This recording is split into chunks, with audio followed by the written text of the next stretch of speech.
So what's up guys? Here's the scenario. You just got a project and you don't know when to take the money. Some people ask themselves, should I take 50% right off the bat, 25% right off the bat, 69% right off the bat, or some may say, don't take any money at the start of the project, just wait till the end. That's the question of today's video, how to handle down payments or no down payments. So once again, this is one of my famous opinion videos, so everyone will do this differently. Everyone will have a different opinion. There's no right or wrong, but I can give you some tips that maybe will help you find your own personal right and wrong. And obviously, my way is always the best way. So how do I do it? So right off the bat, I can tell you, if you have to take 50% off the bat, because of lack of trust in the client, out of fear that the client won't pay, you should not work with this client in the first place. You should not work with a client that you already think maybe he won't pay. I personally would avoid this client.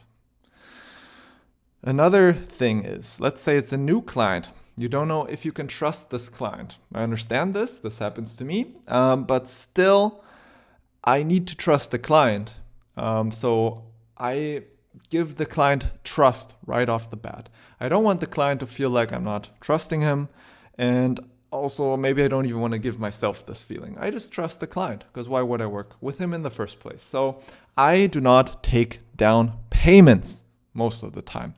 Now, some scenarios where I would take a down payment. For example, it's a 100K project that goes over a few months. Let's say a 100K project goes over 6 months. There, obviously, I would take a down payment, or you could work in stepstones. So you take payments per month or payments per whatever, per 3 months. So this is not a down payment in a way, but kind of breaking down the big budget. So obviously, as a little company or even just one freelancer, you can't work for no money over 6 months because you're still got to pay rent. So the client will understand this. But a different scenario, let's say it's a 1,000 euro project and I would ask the client, can I have 50% down payment because I don't have enough money right now. I need it right now.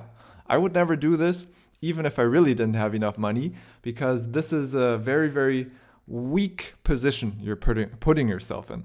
I already told you that a Rolex or no Rolex can be the difference of getting a job or not getting the job. I already talked about rolling up with a G-Class compared to a bus. The G-Class guy might get the job even though he is not as good as the guy that came by bus.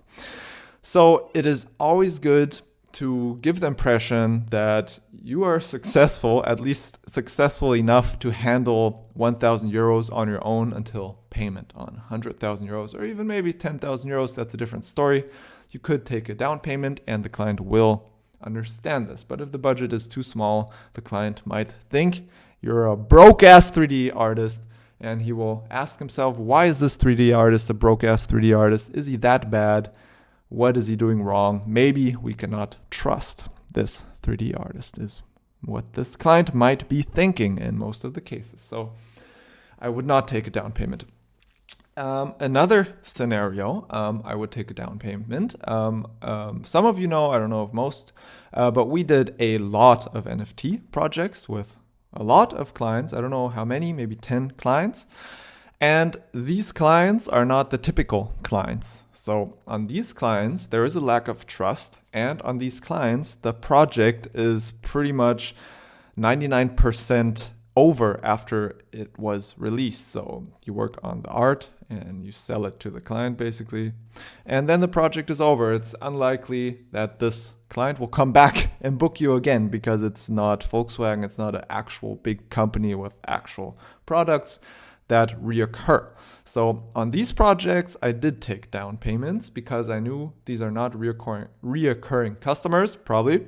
And I knew these customers are a bit scammy off the bat. I'm not sure if I can trust these clients. And now at the end, I can also tell you some you could not trust, and they did not pay in some cases, or only paid half. So There, it definitely was necessary, but you should not do this type of work anyways on a regular basis. You should do real work and real clients, and there you will not need a down payment. Okay, maybe a different question to wrap up the video. If you take the down payment path, because whatever reason, what percentage should you take? I really don't know. You could even take 100%, because if you go to a store and buy a laptop, you're probably not going to receive the laptop without paying. So you got to pay 100% and then you'll receive the laptop. You can do the same with 3D art, especially if you do this, you know the client is serious or the client is not serious about it. I don't do it. I'm sure it's possible to just take 100%.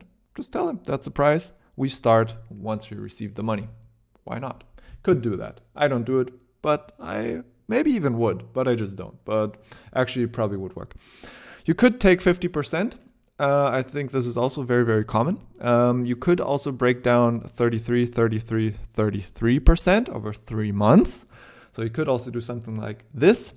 I personally would not really go below like 3/4 over 3 months or 50% over 2 months. I wouldn't take 10% or 20% down payment. Not worth it unless it's a 6 months job. You might as well break down everything over 6 months. So I think I would just break it down over months. But if it's a 1 week job, a 2 week job, even a 1 month job, I really wouldn't recommend taking any down payment or 100%. Because that's a different story. Like you say, give me my money, then we start working. That's fair. Makes sense. But down payment's a bit weird, I think. Okay, I think that was it. Does that explain everything? Is there maybe some exceptions? Okay, maybe I can, for all the new people, give you some experience tips on when you receive the money. So if you work with the big companies, it's very common. So let's say it's August, yeah? It's August right now. Oh no, it's actually September right now. Okay, it's 1st of September. The job starts, yeah? When is Monday in September? Monday is on the 5th of September. It's the 5th of September. You did the job over 3 days, yeah? So 5th, 6th, 7th, you finished. You gave them the job on the 8th, the project, and on the 9th, they said it's good.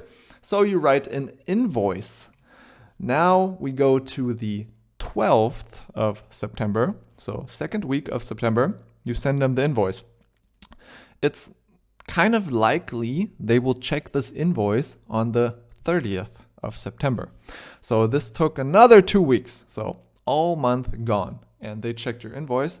And then in Germany, with big companies, it's quite likely that then the money transfer will take up to a month or 2 months. So it's kind of common to receive the money on the 1st of November when you worked in the 1st September week. This does happen. This does happen quite often. And you shouldn't say, but I need the money now, because that's very unprofessional. They have their ways. If you want to work with them, you got to follow their ways. Otherwise, you're just going to be a pain in the ass to them, and you don't want to be that.